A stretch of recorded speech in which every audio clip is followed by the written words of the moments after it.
এই আসিয়া দৃশ্য আমরা ভুলে যাবো। এই যে মেয়েটা কাতরাতে কাতরাতে মারা গেল আজকে, বেশি দিন সময় লাগবে না, 1 মাস 2 মাস হাইয়েস্ট 3 মাস। এর আগেও বহু ইস্যু আমরা এসেছে ভুলে গেছি, একটার পর একটা এসেছে, একটার পর একটা ভুলে গেছি।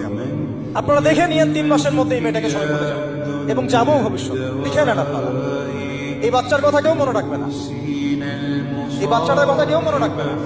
3 মাস পরে, 6 মাস পরে, 1 বছর পরে আরো নতুন ইস্যু আসবে, আরো নতুন পাপ হবে, আরো বড় বড় ঘটনা ঘটবে।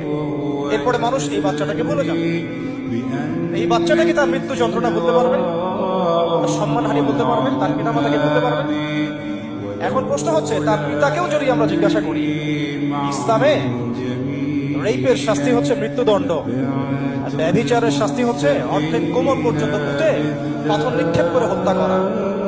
এবং বিবাহিত ব্যক্তি হলে এই শাস্তি, অবিবাহিত হলে 100 বেত্রাঘাত, 1 বছরের নির্বাসন এবং সমাজ থেকে বয়কট করা। আর ধর্ষণ হলে সরাসরি মৃত্যুদণ্ড। 3 মাস সময় লাগার কথা না, 3 দিনের মধ্যেই করা সম্ভব। এটা শরিয়া আইন, এটা আল্লাহ রাব্বুল আলামিনের শরিয়া বিধান।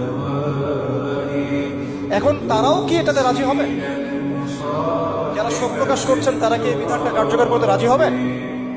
ধর্ষককে সবার সামনে প্রকাশ্যে মৃত্যুদণ্ড দেওয়া হোক, শরিয়া আইন কার্যকর করা হোক, রাজি হবেন না। কারণ আপনারা বলবেন এটা করতে গেলে বাংলাদেশ নাকি মৌলবাদী রাষ্ট্র হয়ে যাবে।